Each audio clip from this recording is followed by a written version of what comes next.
Tonight, author Bruce Jenvey joins me to talk about heroes and haunts of the Great Lakes. See you in about 5 minutes.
Grab your popcorn and snacks.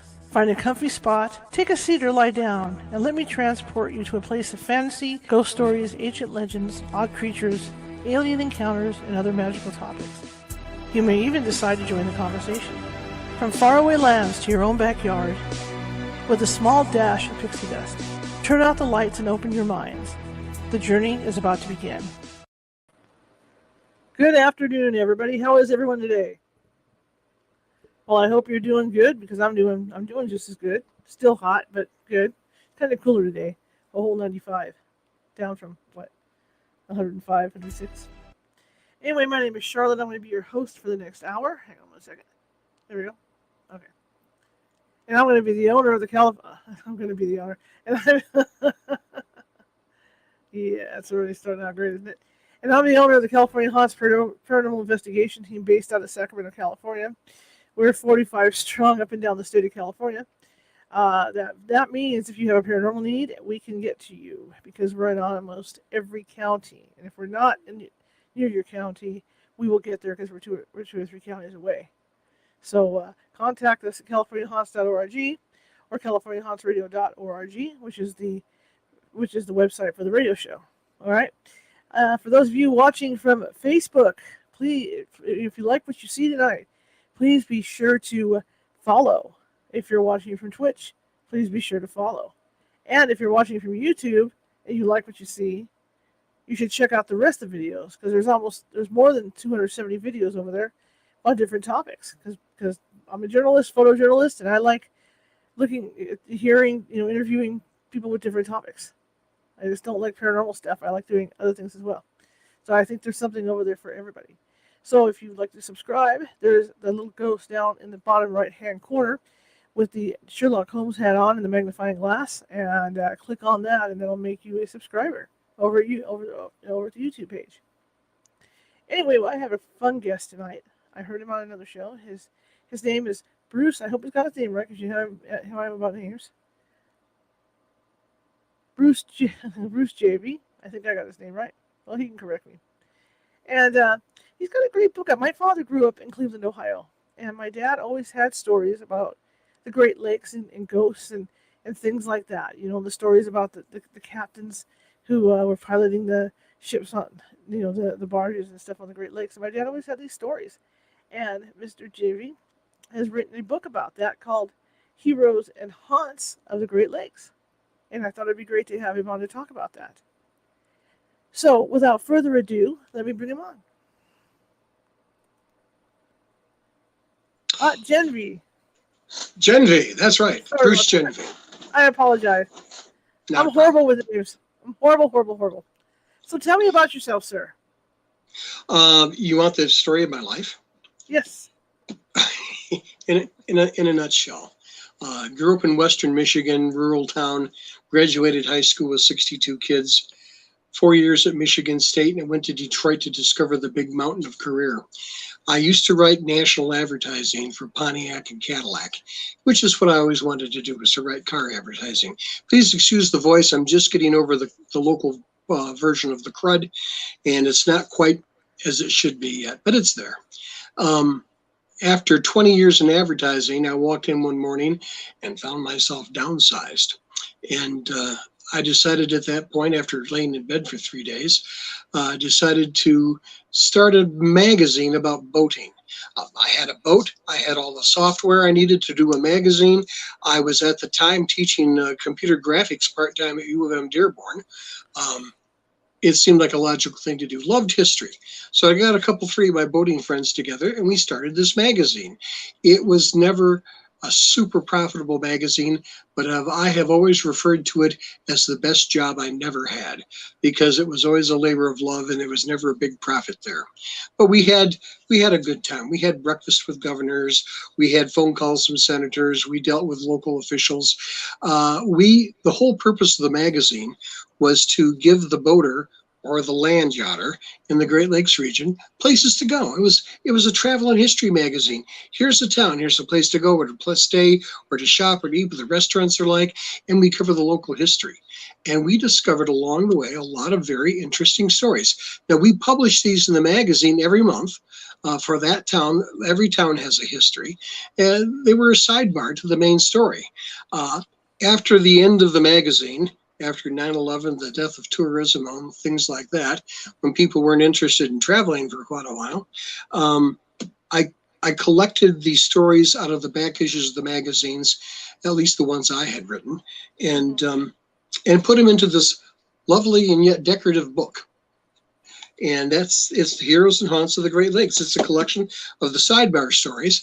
It's not just about ghosts. It's not just about the paranormal. I think you read the book. You bought it.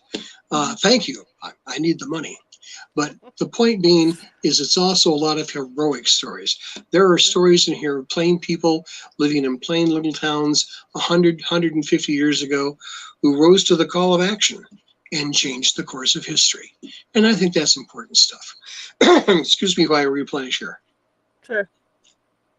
After the magazine ended, I did I did a little computer support firm for a while to support myself while I launched a career into fiction. Fiction is the hardest thing there is to write. You can always blame advertising. The client said I had to do it. The Chamber of Commerce said I had to do it. But when you write fiction, it's all on you.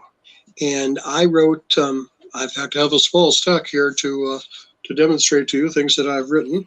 And we can talk about each one a little bit later if you want. That's a good one. That won some awards. That's Angela's Coven. And the most popular one is My Father's Ashes. And these are all available on Barnes & Noble or Amazon. Just search my name. Anyway, so I started writing fiction. And the book sold and sold quite well. And finally, when I hit retirement age, quite frankly, I'd had enough of the book business. And I retired. My wife and I moved back to the west side of the state. We live in a retirement community. And part-time, I'm driving a handicap bus for the elderly 4 afternoons a week. And I haven't written a thing since, well, I did write one book after I retired, How to Fix America. There it is. And it's got some crazy ideas, actually some of them very entertaining and humorous, as to how to fix the things that we're in now, or at least we were before the 2020 election.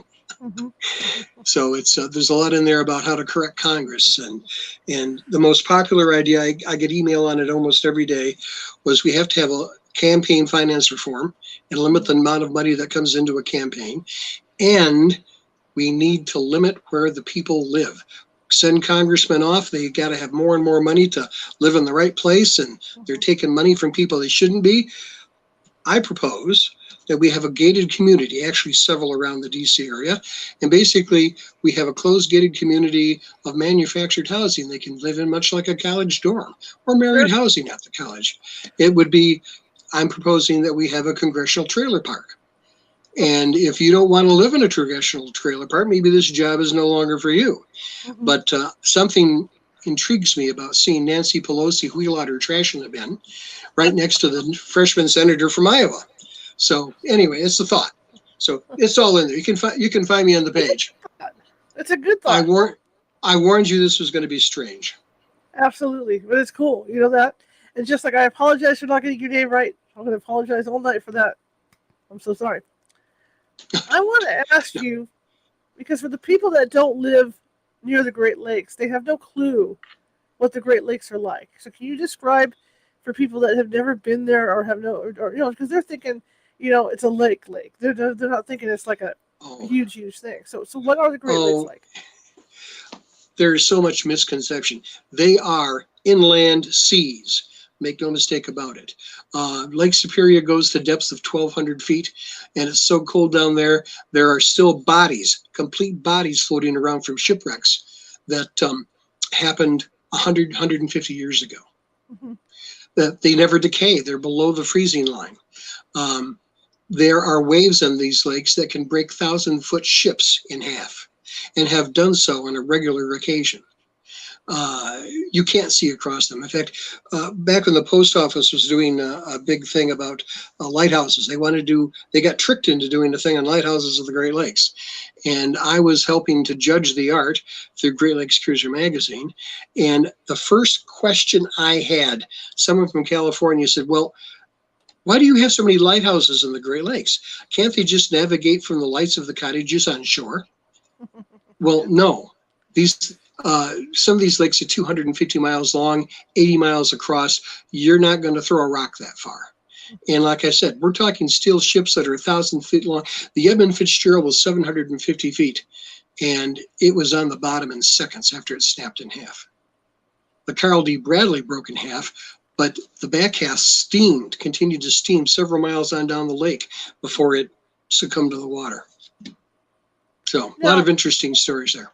Now, the Great Lakes also have their own weather patterns, don't they? Oh, they create their own weather patterns. Right. An area I live in, I live in the western side of central Michigan, northern Michigan. I'm about a half hour north of Grand Rapids, and about 45 miles inland from the big lake. And when I was a kid growing up, as it is now, getting 10 inches of snow overnight is not a life-threatening event. It's a major inconvenience, but it doesn't stop the world. And I know in lots of other places of the state, they throw salt at a quarter inch of snow and panic. So yeah, they create their own snow squalls. They create their own weather patterns. Thunderstorms will rip across the lake from Wisconsin, and they'll either intensify or they'll peter out on the way. And this is the lake that's causing this, and you really can't predict the weather as to what's going to happen. It is very unpredictable that way. Lake Erie is treacherous to sail in any kind of severe weather, especially the western end, because it's so shallow. The waves they get what's called a square wave. You get out in the ocean and go, oh, 35-foot wave, big whoop. Well, in the ocean, you've got a big fetch to get there and a fetch to get back. We're talking on the Great Lakes, a square wave. The wave is as high as it is wide, or it is deep, as they would say. So you're going to climb 35 feet and then down the other side, all within 35 feet. That's a heck of a carnival ride. So yeah, they're extremely dangerous. Every year, yacht racers come, especially from the East Coast, and go, well, we'll just come on and take on these lakes. You just watch us. And every year, they're the ones who wind up on the bottom, and in the lifeboats getting picked up by the Coast Guard. They completely underestimate the power of these Great Lakes. I have seen Lake Erie, and it is incredible. It's unbelievable. I mean, you actually think you're on an ocean beach when you're there. And that's what people here don't realize. I mean, the lakes here, like I forget how big our Lake Tahoe is up here from where I'm at, but that would fit a little tiny corner of that lake.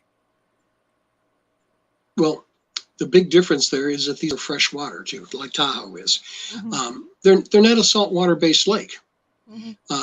Because of that, you don't have a lot of the wildlife. If you fall into a Great Lake, ain't nothing down there going to kill and eat you. Can't say that so much of the ocean. The salt gets into everything on the ocean. You don't have that problem here. It's all fresh water. In fact, the Great Lakes comprise, was it like 20% of the world's fresh water reserve? So it's a valuable resource. It has been the cause of all sorts of settlement, all sorts of fights, all sorts of riots, and even wars as to who's going to control the bounty of the Great Lakes. Let's talk about some of that history that you mentioned a little while ago. Can you give me some history about, say, pick a lake? Well, I tell you what. You read the book. You know your listeners. You name a story that it picks you, and I'll give you some background on it. What's one you want to hear about? Well, let's hear about something out of outside of Wisconsin. Outside of Wisconsin, specifically? Yeah, let's hear something like that. I don't have my cue cards with me for that. Okay. But there are all sorts of there are haunted, there are heroes up in the western end of Lake Superior. One of my favorite stories is the Great Tugboat Race of 1871. Did you remember that one? Yes. Okay, this is the city of Duluth and Superior, Wisconsin. Duluth, Minnesota, Superior, Wisconsin. Sister cities sharing a port behind the world's largest sandbar that protected it from Lake Superior. But the only entrance at the time was the city of Duluth. And I'm sorry, the city of Superior, Wisconsin. Duluth was kind of landlocked. Great marsh bog islands floated in the north end of the bay, and shipping didn't get up there because they came in, went to the first empty dock, and a lot of it stayed right there in Superior, Wisconsin. So the people of Duluth figured, well, by God, we're going to dig our own canal and dig it straight up from the north end here right out to the water. Well, the people of Duluth, didn't want that. They were also worried that it would change the water flow of things, and that now the the bog islands that floated and posed navigational hazards would drift to the south and block their end up. So they went to the Army Corps of Engineers, which in those days controlled all things like this, and they sought an injunction against the city of Duluth from building a new canal. Back in those days, the law said you had to serve a paper copy of the writ or of the subpoena in order to make it stop. It couldn't be the word itself. It had to be the written version. And the people of Superior of Duluth figured this one out quickly. And just as you will read in several stories in here, the people got together. They closed the churches. They closed the schools. Church bells rang.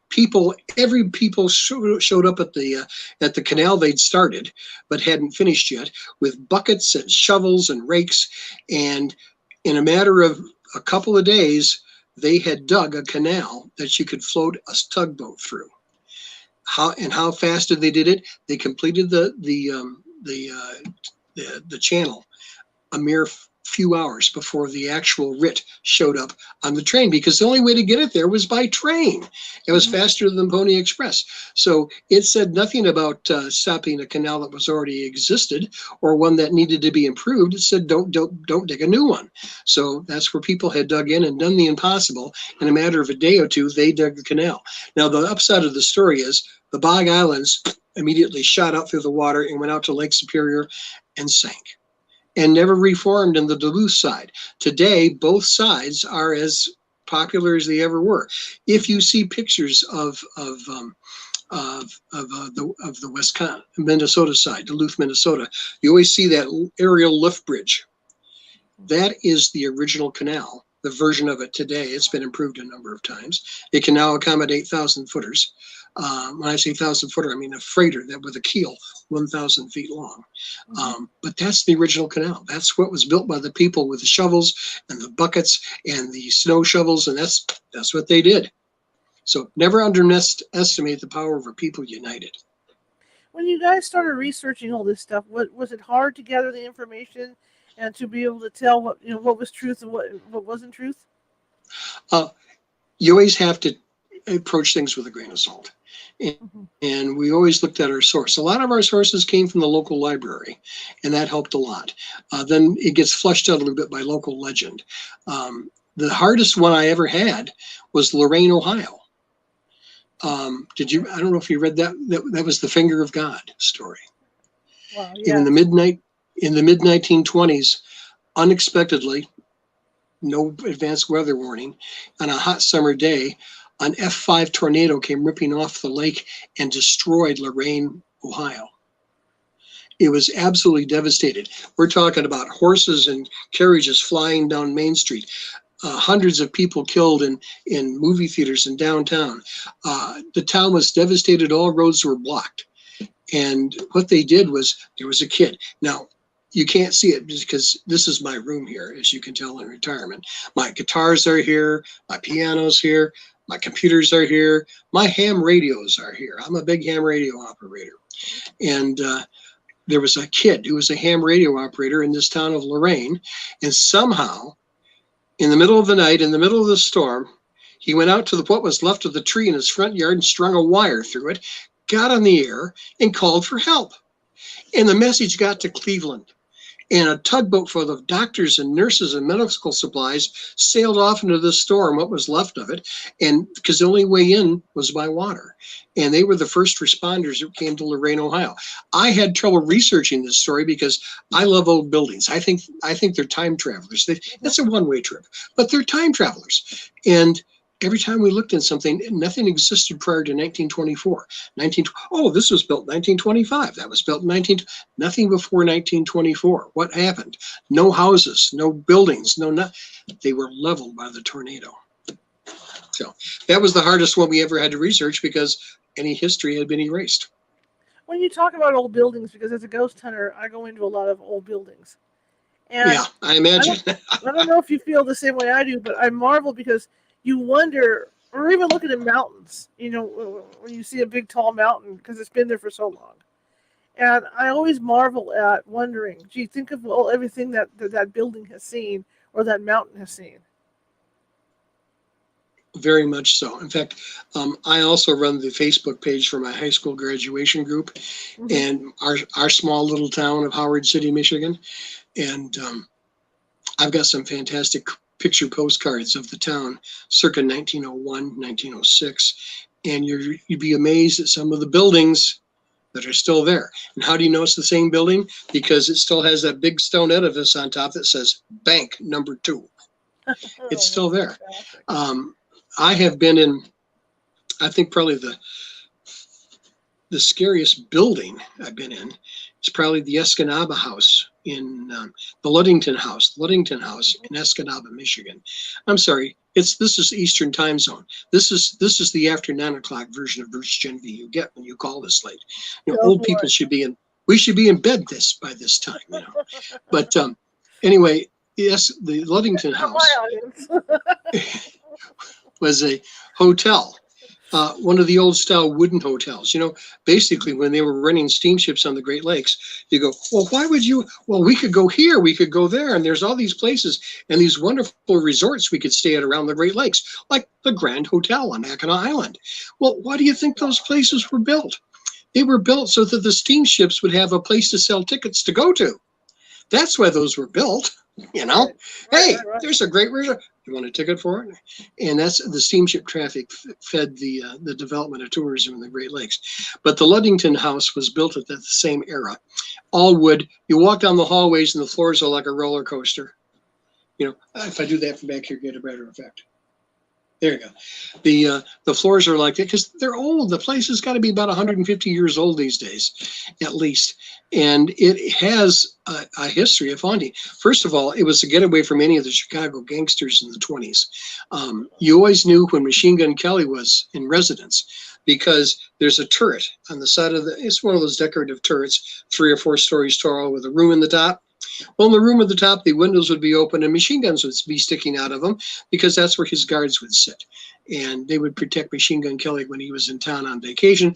They would go there, remember, because it was not Illinois and probably not Wisconsin, and there were no warrants for their arrest in those states. Al Capone was a regular visitor. You can tell Al was in town because that giant Cadillac of his would be parked right in the front of the window of the restaurant so that he could be in the restaurant behind the car and eat safely. So that's some of the things that went on there. I spent a night ghost hunting there. They had all sorts of stories that were amazing. Elevators that would sometimes run by themselves and no one would get off. They had interior rooms, like in the center of the hotel, all of a sudden fire safety doors that would just blow open and then drift closed. We didn't find any of that. I think I've said in many an interview, I suffer the ghost hunter's curse. And that's when I'm around, the ghosts take a vacation. They don't want to be found or discovered or seen. So that's where I am. But in this particular night, my wife did not have a great desire to ghost hunt. We can talk about that later because she's still within earshot, I think. Anyway, she did not have so she hid she stayed in our room. I went out in the hallway with a digital video camera and worked with stills and worked with videos, did not catch anything. Sat on the floor at the head of the hallway where I was told had been some activity. And yet I did hear and experience it, but I did not capture it. It evaded the camera. I could hear. One of the complaints was that someone's going around at night rattling doorknobs on these hotel room doors. Now they're the old wooden doors with the mortise style locks and everything and the big handles. And someone would come in around and was like they were checking all the locks. And I sat there and I could hear down at the far end of the hallway, 2 or 3 clicks. And then about 5-10 seconds later, I could hear another one. And maybe 4 or 5 clicks. And you couldn't see it, but you could hear it. Someone was rattling doorknobs coming down the hallway towards me. This got rather nerve-wracking as you got to be a couple of rooms away, and it stopped. And all of a sudden it crossed the hallway and started rattling the doorknobs all the way back the other direction. That gave me pause to think. They've had problems in the past where one of the stories that led me to do this in the first place was the owner, this guy and his son were staying in one of the rooms, kept complaining. Someone was locked in the room next door because they kept rattling the knob, couldn't seem to get out. So the guy comes up with the pass key, opens up the door, and there's nobody there. And when they stepped back outside, the door slammed, and the latch rattled, and it was locked again. So who knows what was in there at one time? But it's an interesting story. It is an interesting story. Yeah, and there's lots of situations where people have spotted ghosts, seen ghosts. If you're a ghost hunter of any kind, you know that water seems to be a solidifying factor for ghosts. A lot of ghost happenings happen near water. A lot of ghost sightings happen near water. A lot of hauntings happen near water. I think probably the most haunted place that I have visited would have to be Seshwa Lighthouse in the northern reaches of Lake Michigan. It's spelled, if you look it up, Soelchoix, but it's French, so it's pronounced Seshwa. It got its name from the French voyageurs, the fur trappers, who ran these huge, ship-sized canoes, and they would come into the Great Lakes, harvest the pelts, and take them back out through the Great Lakes. And to do that, you got to go up through northern Lake Michigan and turn the corner to get through the straits. And these guys got trapped in a storm one time coming through there, and they paddled like heck to get to the shore. And Seshwa Harbor is a perfect protection for them from the lake. They kept saying, Seshwa, Seshwa, our only chance, our only hope, our last hope. And they made it. So they named the place Seshwa, which is a lot better than some of the other namings that happen around the Great Lakes. Right. So they called it Seshwa. Eventually, the government built a lighthouse there. Very beautiful lighthouse. It has since, thankfully, fallen into the hands of the Gulliver Historical Society, who has turned it probably into the most primo lighthouse museum in the entire Great Lakes. They didn't plan on it being haunted. They just wanted the museum turf of it. Sure. They were one of the first ones that, under the GOA program, that we got the governors to buy for $1 from the government and then turned over to them. That was one of our big claims to victory in our lighthouse activism days.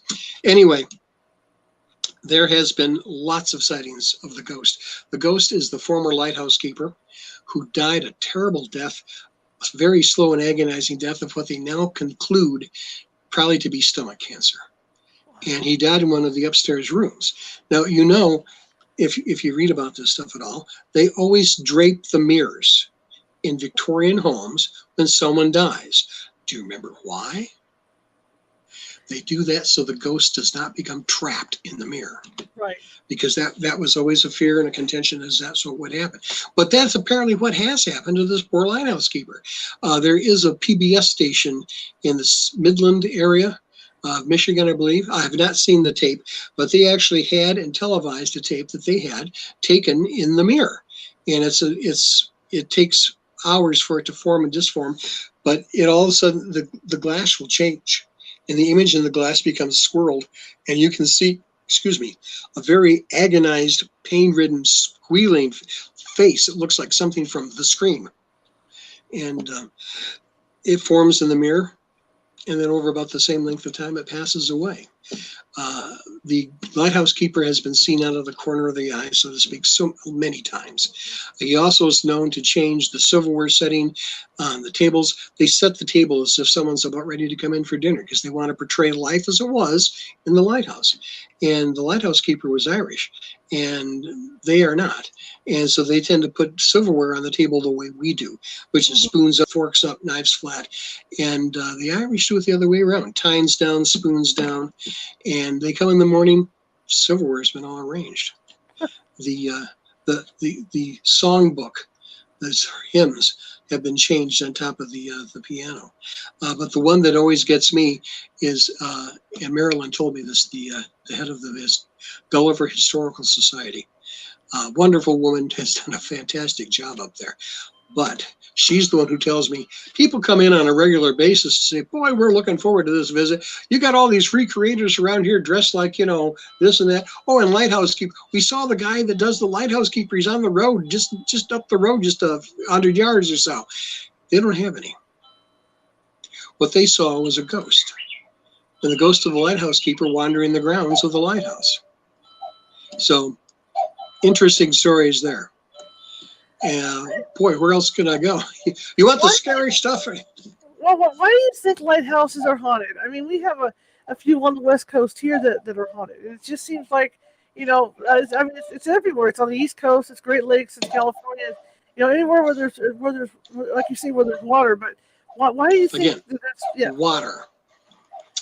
Two, it's a place of great emotional stress and strain. Do you like the cuckoo clock?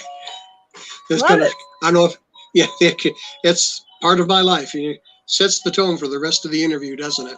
My mother and father had musical clocks in their other house, all over the place. Love it.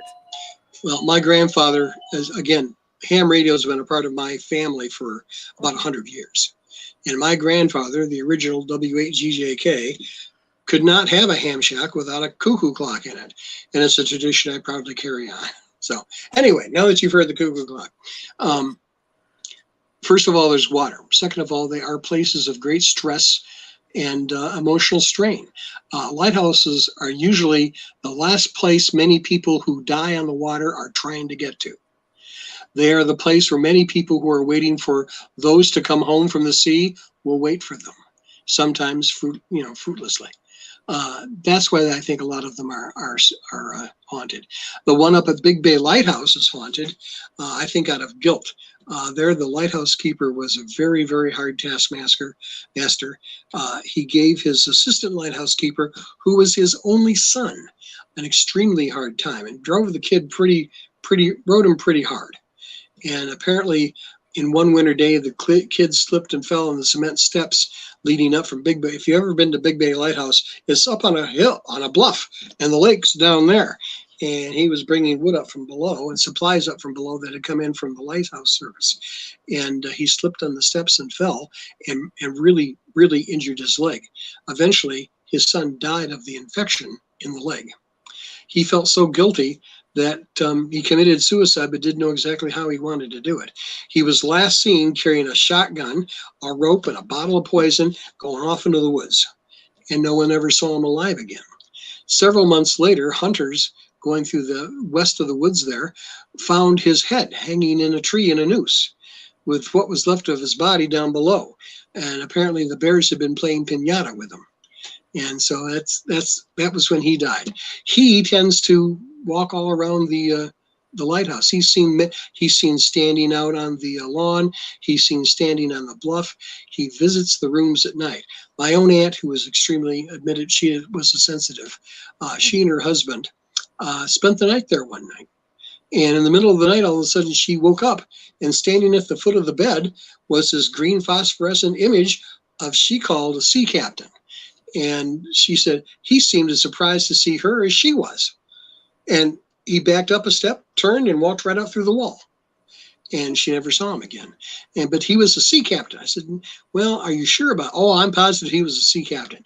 Well, in those days, the only difference between a sea captain's uniform and a lighthouse keeper's uniform were the lapel pins. Did he have crossed telescopes? Did he have crossed anchors? And that's the only difference. So she probably saw the lighthouse keeper without a doubt. But there's a lot of stories. And that's why I think you see a lot of that with lighthouses. Water is always associated. And it doesn't have to be a lighthouse. It can be a town or a village. Gee, you want me to go right into Captain Swayze? Why not? We're here now. Go for it. Because you know what Okay. I want to do is I think with the lighthouse too comes so much responsibility to keep that light on, to guide those ships. And there's probably some, at times there's guilt. There could be guilt there, and or they're still feeling after they die. They're still feeling that responsibility. Oh, I thoroughly agree. And so there's the stress and the strain on the lighthouse keeper, stress and strain of the people on the shore, stress and strain of the ship owners, stress and strain of the crew who didn't make it. Yeah, and everyone's looking for that light. That's the center of the whole story, is everyone's looking for the lighthouse. But it doesn't have to be just a lighthouse. There's a little place, love this town. Go shopping there if you can. Stay the weekend. Niagara-on-the-Lake, Ontario. It's on the Canadian shoreline. It's just upriver, or actually it's downriver. It's north of, but downriver from Niagara Falls. about a 15-minute drive. It is one of the most British little towns in Canada you will find. And there are a lot of them. As you travel around Canada, you find a lot of Canadian towns that are, just like they here are in the US. And then there are towns in Canada you go into, those are towns for the Canadians. If you go into McDonald's in some of these towns and order French fries, they come with gravy on them because that's the way the British eat their French fries and their chips is with gravy. If you order coffee regular, it's going to come with cream in it because that's the way everyone drinks it. If you want a black, you have to specifically order black. And dare I say, I hope I don't offend anyone, if you go into one of the restaurants, never, ever, ever ask for the waitress to bring you a napkin. Because in the Canadian part of Canada, a napkin refers solely to a sanitary napkin. Right, and if what you want is a serviette. Yeah, right. That's what you want is a serviette for the table usage. Anyway, so this is one of those towns in Canada that is just absolutely as British as you can find. There is actually one place in town that does fly the Union Jack as opposed to the Canadian Maple Leaf. And that's the Old Angel Inn.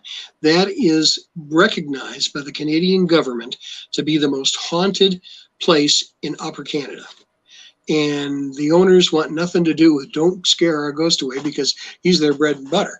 But their ghost, there's actually two ghosts in the place that they know of for sure. One is a cat. One is a cat who will come and sit on your bed, on the foot of your bed and sleep there during the night after you've gone to bed for the night. Of course, you don't know how the cat got in there, but it's nice. There's a cat on the bed. Don't move it. In the morning, the cat's gone. Well, there's no cat in residence there, and it hasn't been in 50, 60 years. Well, now it's probably 70 years by now. But there's a cat that haunts the place looking for affection.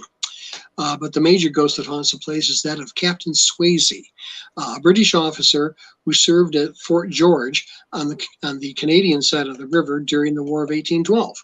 And during the War of 1812, the Niagara River was as affluent a border as it was. Who's in control of it today? Well, we'll have to check because it would change hands overnight on a regular basis. On one particular occasion, Captain Swayze was known to having a liaison with the innkeeper's daughter at what was then called the Harmonious Coach House. It's now called the Old Angel Inn, corners of Regent and Market Streets, I think. And it as much as it was 250 years ago. But they've been serving grog there and everything else since the mid 1700s. It was the coach house stop on the coach yards, on the stagecoach lines. Captain Swayze was visiting his girlfriend when the Americans led a surprise attack. Captain Swayze was captured and didn't make it back to Fort George where he'd be protected. And the story is that he was captured, he was tortured in front of the fireplace in the main room, taken down to the basement, and eventually stood up against the wall and shot. And of course, the rumor is also that as long as the Union Jack flies above the door at the Old Angel, Captain Swayze keeps his shenanigans to the first floor. But if the Union Jack can't be seen, he'll roam the whole hotel. Well, my wife and I stayed one night in there. We've stayed there three times in the cottages. We actually got to stay one night in one of the rooms. I don't know if you want that story or not. I don't know if she's still out there. I don't know. Did you read this story about me, my wife, and that darn ghost? I did. I want to hear it. Yeah. Tell everybody. Okay. This is how that went. So my wife and I take a weekend vacation, a long weekend. It's their Thanksgiving, but Canada Day. It's end of October, and we're going to stay at the Angel Inn. We become quite good friends with the owner, and he gave us a nice big, what they called a suite back then. We had a room with a double bed in it, with a window. Of course, there was an air conditioner heater that they'd added into the wall, just below the window. And that's right where the window was. There was a spotlight, because that was on the Union Jack, so that Captain Swayze would know to stay downstairs. And we stayed in that room. Then we had a small connecting bathroom. I mean small. I am not a small man. This is a small bathroom. And on the other side was, in essence, our sitting room. And it was another long, narrow room like the one we had with a sofa in it. And on the end table, on the other side of the bathroom door, was the TV set. And you could lay in bed, look through the bathroom, watch TV. Who could want more? So we're going to stay the night there. And my wife's very concerned about closing the curtains in the other room, because there might be peeping toms at the second floor in late October on the Ontario Peninsula that might be 20 feet tall. You never know. So she closes up the curtains so no one can see us, and we get into bed. And about 2 o'clock in the morning, she gets up to use the facilities. And she slowly tiptoes over the bathroom, turns on the light switch, and there's no light. The power is out. That's why it's a little chilly in here now, because the little heater in the wall is no longer working. And the first thing I thought of, well, hold it. That means the spotlight's out. How well does this Union Jack have to be visible to keep Captain Swayze to his own? So I said, well, she brought candles and so on that you're not supposed to use in the hotel. She didn't know that, but she brought them anyway. I said, maybe we should light one of those candles. She said, well, why don't you go get one? I said, they're in your bags in the other room. Why don't you go get? And she just absolutely bit her tongue. She stomped her feet a little bit, and with everything she could muster, every bit of suffragette pride, she said, you're the man. Go get the candles. I said, okay, but you got to come with me. So here I am. I won't go into great detail, but I've got these nylon sleepy shorts that she bought me from the Avon lady that had Daffy Duck in Santa hats all over them. This must turn women on. I don't know. You'll have to tell me. But here I am in my Daffy pants, and that's it. And I'm going to go into the bathroom, and we're going to find this candle that she has put on the other side of the door, on the other side in the other room. She's holding me by the arm. You know, I'm anchored here, so we're moving forward, and I can't see my hand in front of my face because I realized she closed the door on the other side. So I reached over and in the darkness, and I gave it a push. And this, I swear, they got this door from an old movie from the 1940s. This door creaked open and finally bumped against the wall. And that's when I realized I had no circulation in my left arm anymore. She had no idea that I'd reached out and hit this with my hand. She thought it'd done it all on its own. And she was terrified and gripping my arm so tight, blood wouldn't circulate. She said, did you do that? And with every ounce of strength, I swear I tried to say yes, but it came out, no. Did you? Well, that was the start of that. She started to scream, but nothing came out. She was grabbing my arm so tight that I was afraid she was going to take it with her. Her feet were going 100 miles an hour, but she was anchored to me. She was going nowhere. And I thought she would have ripped my arm off. And finally said, oh, the door? Yeah, I did that. I thought I was going to die that night. Anyway, we did finally go. Yep. We did. Okay. Go ahead. Okay. We did go and get the candles, put one in the sink so it'd be safe, and lit one, and guarded that thing all night long. Somewhere about 5 o'clock in the morning, the power came back on.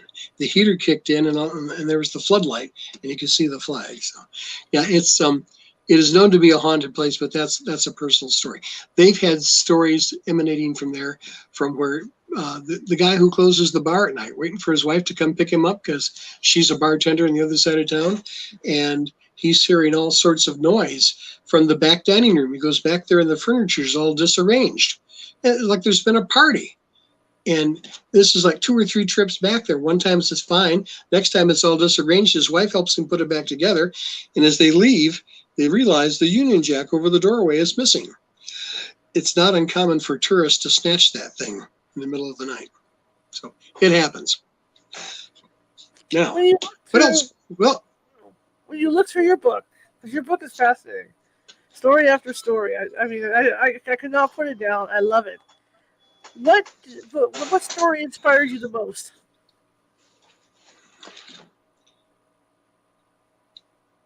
Um, there's a lot of stories of real heroics in here.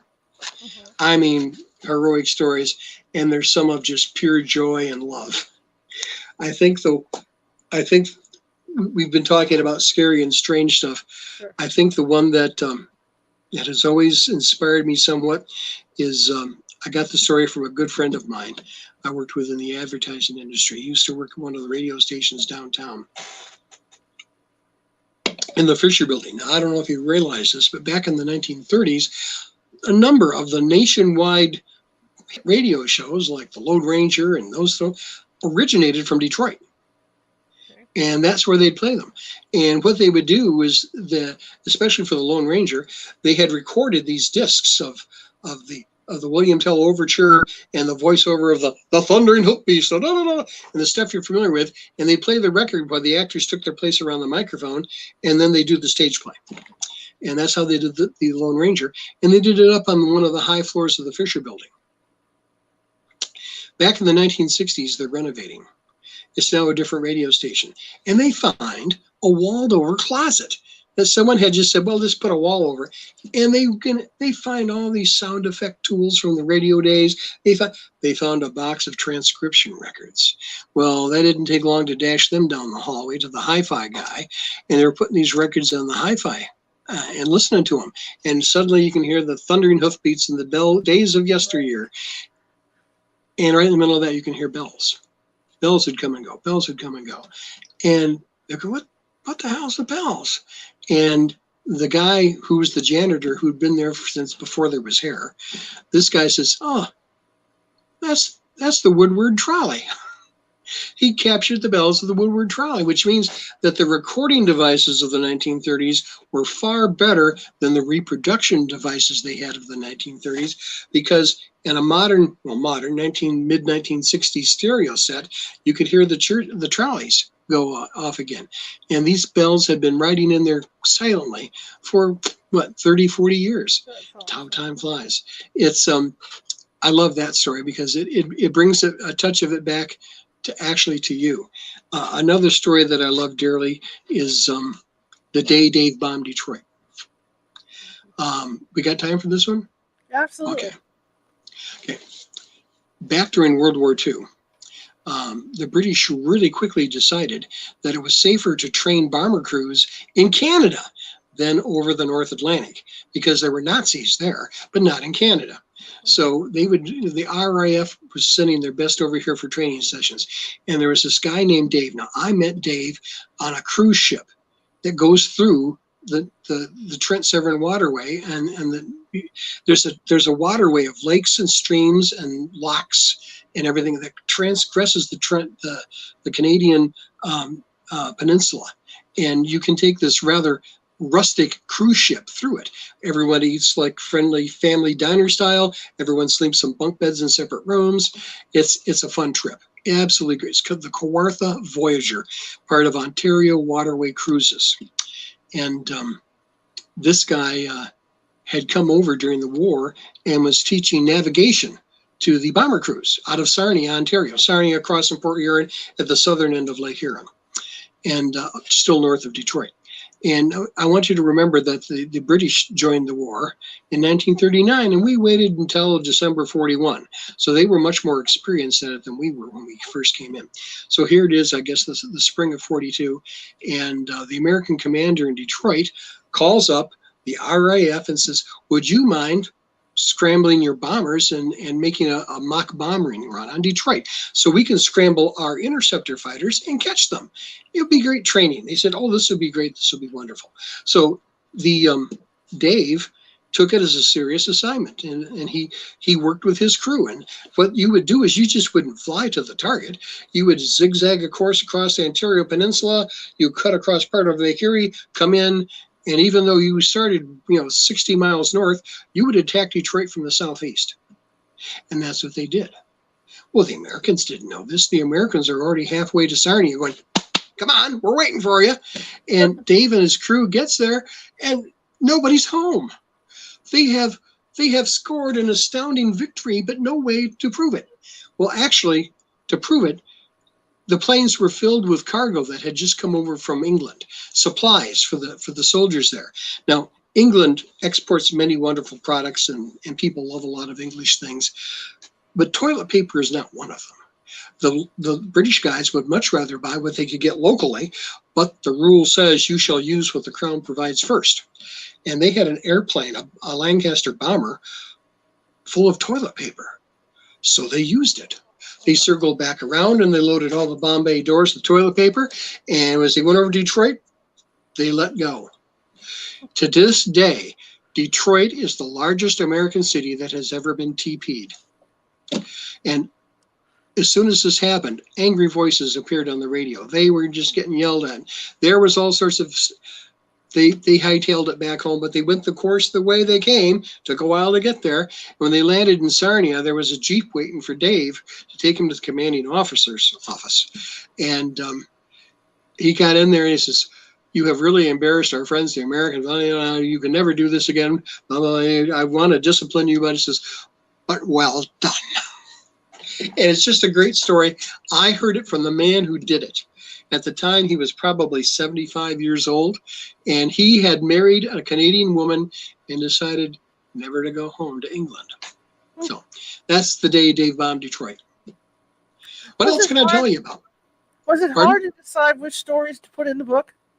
Because you probably had more material than you had book space, right? Well, actually, I had unlimited book space. I could have made a lot more, but I used what I thought were the best stories that I had written. I didn't want to use the ones that my compatriots had written. That'd be kind of like stealing their material. So these are the ones that I've written. It says at the bottom, by Bruce Jenvey. See that there? So now, I don't know how much time you have to allot, but I'd like to plug my other books. Do it. Go for it. You sure? Sure. Yeah. Okay. Go for it. I started writing fiction. I started writing fiction, and the first fiction story I wrote was what I thought was a short story. Turns out it was a novella called Benny. And it's an interesting supernatural story about an old man dying in a nursing home. But at night, he still dreams he's a hero. But is it a dream? Really interesting story. It is still one of my wife's favorites.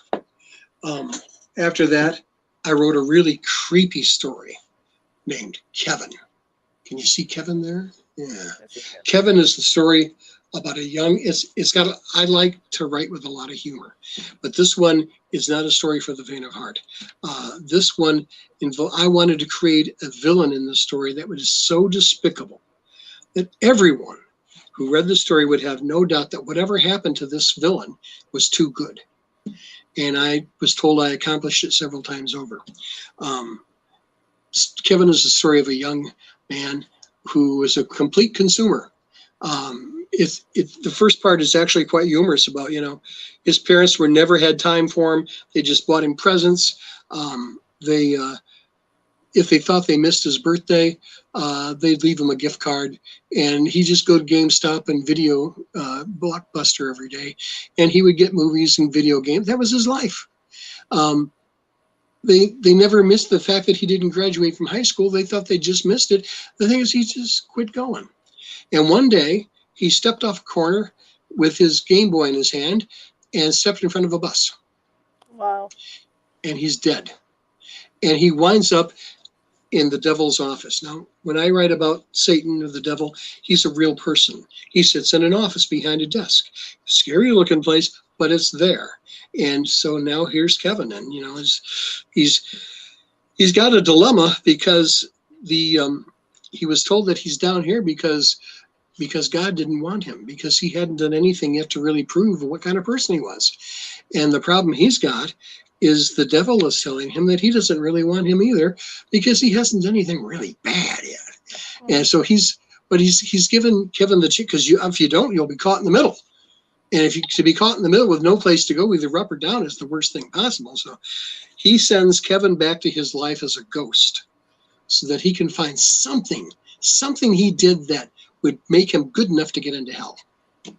But when he gets back, he finds out that one of the worst terrors, one of the most terrible things that could possibly happen, has been going on right underneath his nose. But now that he's a ghost, he can see it.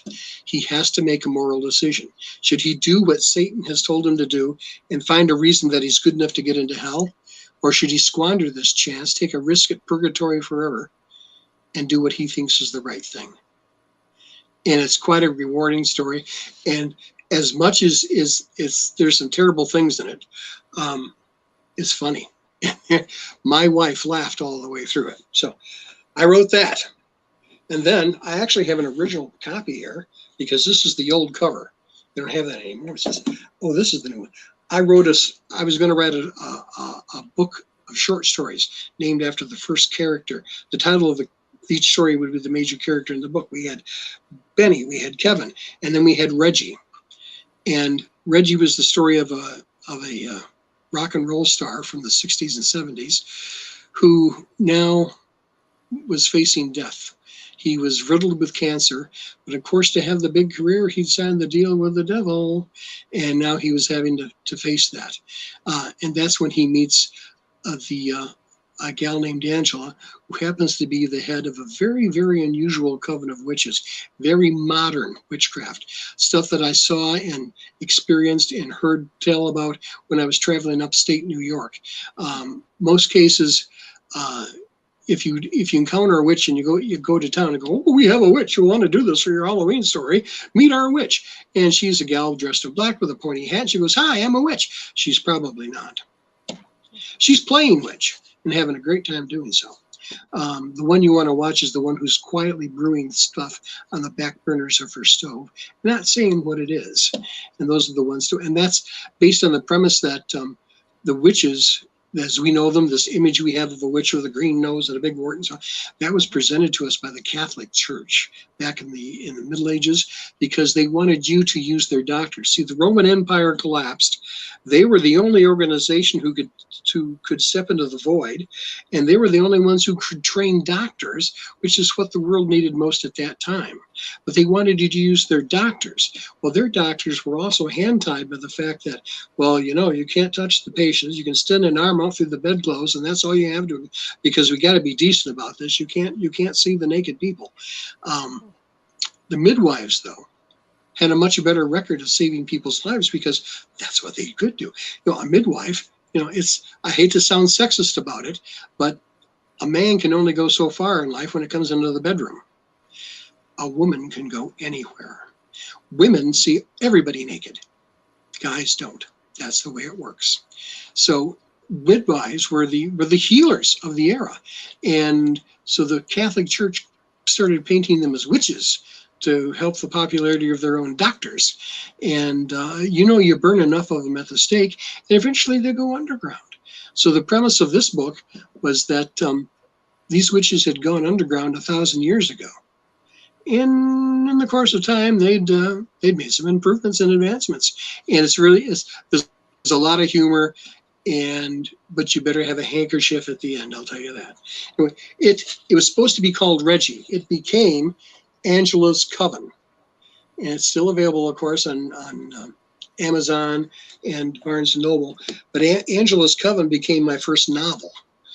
It won a couple of awards, sold pretty well at first, and then the publisher said, well, you got to have a trilogy. So I started writing. Then there was the Great Northern Coven, and I think really the best one of the whole series was, amazing how I have all these. It's the Ragtime Coven. And this was a book of great research and history about World War I. This is the prequel to Angela's Coven about how Angela got the way she was. They are not Harry Potter books by any means. They are books about witchcraft in the natural world. During the course of writing the Ragtime Coven, which is really a double book, it's well over 600 pages. I had a couple of incidences in my life, one of which my younger cousin, who was more like a brother, suddenly passed away. Mm-hmm. And what my cousins, Kathy and Jim, grew up with us more like brother and sister to me and my older brother. We were always spending summers at the grandparents' cottage on Big Pine Island Lake. And they cremated Jim, and they were going to bury his ashes in the family cemetery plot in Deepdale. And I looked at Kathy, I said, no, we can't do this. And she understood. And we got the funeral director to save us out a cup of ashes. So we took, as soon as the funeral was over and we buried Jim's ashes, we took this cup of ashes, and my brother, her remaining brother, and we hopped in the car and we drove up to Big Pine Island Lake. Now, my grandparents no longer own this cottage. That's kind of a technicality. So we waited when they weren't around, and we went down to the front yard right there, and we scattered Jim's ashes on their front lawn and threw some roses in the water, and it seemed appropriate. I mean, Jim was always on that front lawn. We'd sit there in that cottage and watch the hill to see if people would be coming down, because they had to come down the hill all the way around the lake. We could see them coming. And that was a big pastime when we were a kid. But we did, and it felt right. And then later when Kathy's mother died, well, we did it then too. In fact, we've been using these people's front lawn as a cemetery for several years now. They have no idea. Finally, about a year ago, friends of ours, their daughter-in-law, bought the place. And of course, she'd already read My Father's Ashes. So she knew that she'd bought our family's illegal cemetery plot. But that's how that story got started. I started to wonder about, well, if something happened to me, where would I want mine scattered? My Father's Ashes is, I'll frankly say, the best thing I've ever written. It won several awards. It's the one people still want to interview me about. It is the story of a young man whose life has been all planned out for him. He's going to have the big corner office in his fiance's father's business. He's going to take golf lessons. His mother, who sheltered him he never knew his father growing up. Never knew his father. And at one time was told he was dead. And he's all set to begin this life. And one day the phone rings, and it's the lawyer. And the lawyer said that his father has passed away and there's an inheritance. But if he wants it, he has to be responsible for scattering his father's ashes. And under the most unique circumstances you can imagine, this sets this kid off on a cross-country adventure from here to scatter ashes one little glass at a time, and to scatter his dad's ashes. And the whole point is, it's not where you scatter the ashes, it's who you meet along the way.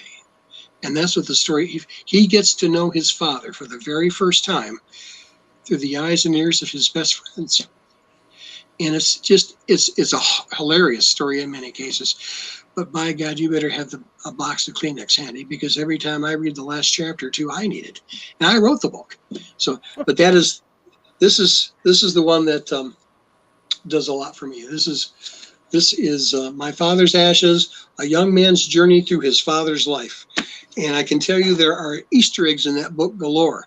Every address is a real address, though it's been moved. There are people's real names throughout there, although they're not in the role you'd think they'd be in. They all signed releases to allow me to use their name as such. And there are places that I've had people come over to my cottage out on the lake, never met me, never been to the cottage, come over and sit down on the deck and go, I've been here. No, you haven't. You've never been. It's in the book. They read about it. They knew where this was, that was, because it was described in the book. So, yeah, interesting reading. So I want to thank you for the book plug. But Heroes and Haunts of the Great Lakes is a great book. Everyone who reads it tells me they love it. That is a great book, and I'm going to tell my listeners flat out, I couldn't put it down. I was so into it. So that's why I wanted to have you on, because I wanted to talk to you about it and hear you tell the stories personally. There's nothing like having the author tell the stories. Well, unless he's hoarse from getting over the crud, whatever the crud is, we never got thoroughly tested for that. Right. But the voice is usually a nice resonant tone. In fact, these days I do a little singing. I play a lot of guitar. I played guitar since I was a kid. You can see in the back wall that there's lots of music going on there. And we sit on the deck and we do the folk thing quite a bit on weekends and at the cottage. And so, yeah, there's a lot going on in life, even when you're retired. But I quit the book business, and I'll tell you why. At my level, I'm not Stephen King. I'm not James Patterson. But you still got to do some sort of a book tour to help promote the book and bring the sales through. And these days, that means Barnes & Noble. Now, Barnes & Noble is a corporation and a company. They are just absolutely wonderful and bent over backwards to help me. But at my level, there are so many of their store managers who have their own books sitting in a drawer and look at you with, why you and not me? Right. And the last book signing I did, I decided this is it. I've had enough. I quit. And I've never done one since. And it was for my father's ashes. And I was in this Barnes & Noble store in a major city not too far from here. And he just gave me hell about, I don't want to see you talking to your friends. I want to see you out there hawking those books. You are taking valuable floor space out of my floor, out of my store. I need to make it pay. And he was just, for the 2.5 hours I was there, he made my life hell. And I know we did well. We sold, he bought a case of books and half of them were gone before the thing has even started. And we went through his books and we sold the case I brought with me. I got a letter a couple weeks after the event, coming to find out it's the biggest book signing this store had ever had. But all the time I was ridden shotgun by that store manager. And I figured, you know what? This is not worth it. Right. And plus, I don't want to go through the thing of going, well, I've got 2 other book ideas sitting on my hard drive right now. They have been there for years. My wife tells me they're wonderful stories. You should write them. And I said, well, I don't want to put one out there and have them say, God, it's a great book. Not as good as your last one, but not a bad book. So you know what? This it's like Tom Brady should have quit with a Super Bowl ring 10 times. Rather than try to come back again. That one won a lot of awards. It got a lot of attention. And it was very gratifying to meet a lot of people through that book. So I wrapped it up with my father's ashes until I figured out that we could have a congressional trail court. There you go. And that's when we wrote that one. Okay. Is there anything else I can answer for you? Any story? I don't know what your time limit is. I think that's it. And I know it's late for you on your end, too. I really enjoyed this, and I would love to have you on again to talk to you. Well, let me know when and what you want to talk about, because we kind of covered the gamut tonight pretty well, I think. Absolutely. How can people I hope your reach listeners... you, or do you want people reaching you, or are you just gone completely retired? Well, I'm retired. In fact, my intention is I have a small recording studio, portable recording studio in my closet here. I'm going to make an album. And I've been saying that for years now. And I have yet to really get going on it. But the music's getting better and better, so who knows? You can reach me through my Facebook page, Bruce Jenvey, I'm Visible. Bruce, Jenvey. You can find me through Barnes & Noble, Amazon. If you buy a book, Amazon will get it to you a lot, because Barnes & Noble buys it from Amazon and then sells it to you. I live in Western Michigan. And if you read My Father's Ashes, you may figure out where. There you go. It's in there someplace. I live in the no kidding here. I do live in the red flannel underwear capital of the world, and that's a fact. You can look it up. You and I have something in common. I have a recording studio in my closet too. That's where I'm broadcasting from. So I don't broadcast. I got a multi-channel mixer, and I'm going to get 3 or 4 guitars going. We're going to do like McCartney's first album. He played all the instruments himself. Absolutely. And that's the intention. I got all kinds of toys too. I just primarily broadcast, But I'm so glad I got to talk to you. I really appreciate you coming on. Well, you know how to reach me. If you decide you want to do this again on a different topic, give your readers some breather space. Because we don't want to scare them away. Right. But from, as you said in your letter, from Hawaii to the UK, where I have my distant step, she is my goddaughter, my step goddaughter. Mm-hmm. Sarah Booth. Hey, how are you?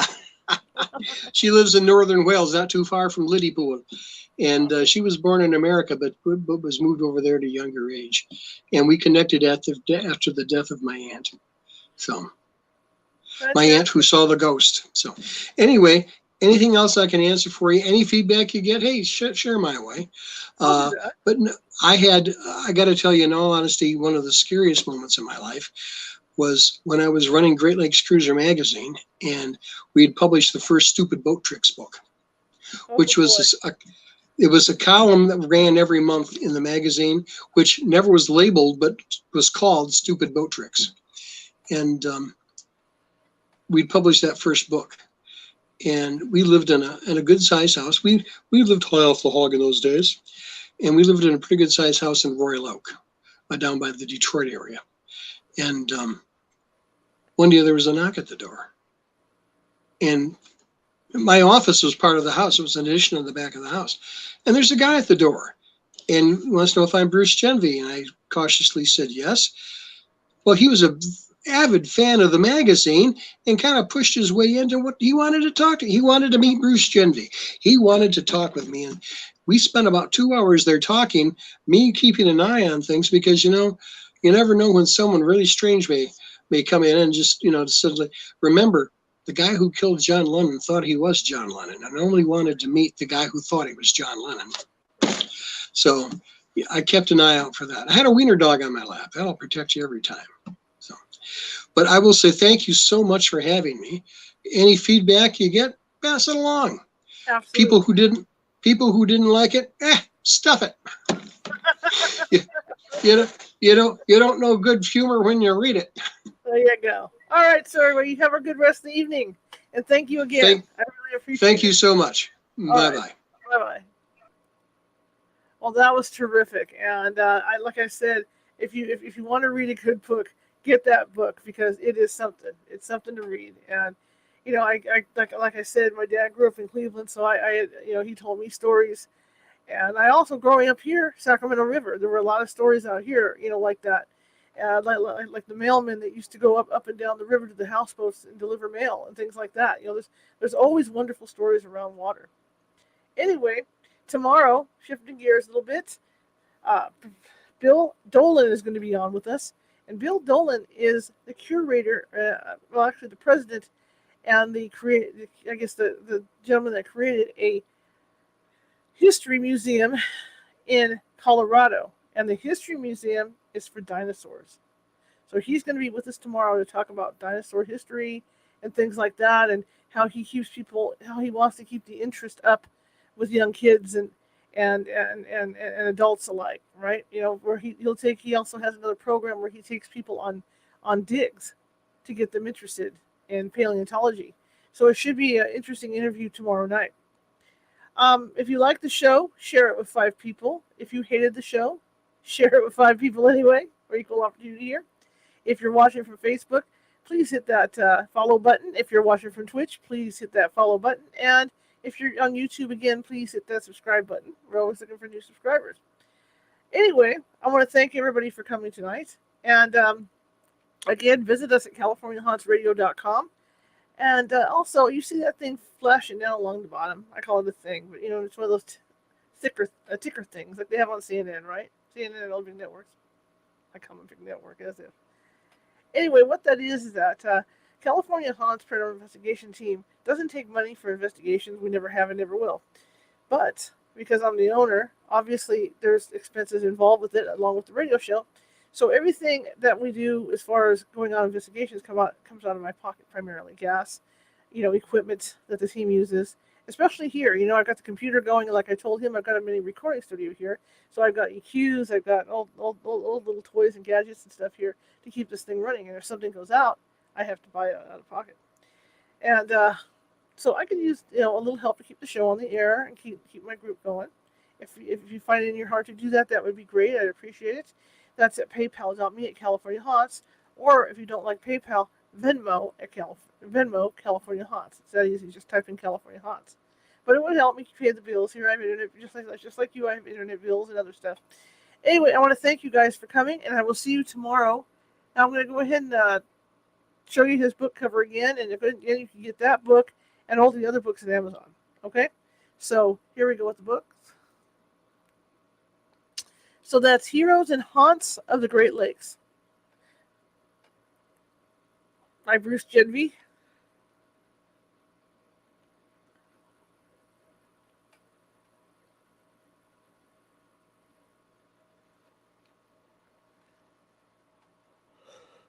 Excuse me.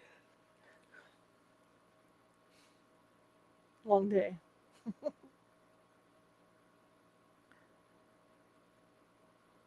Oh my gosh, I put the wrong one in. Look at that. Hang on a second. I'm so sorry.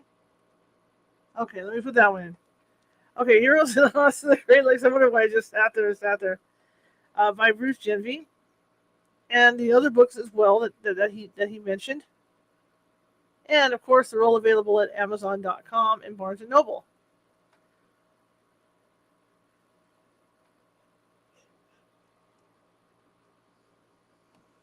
On that note, I'm going to go before something else goes wrong. Have a good night, guys.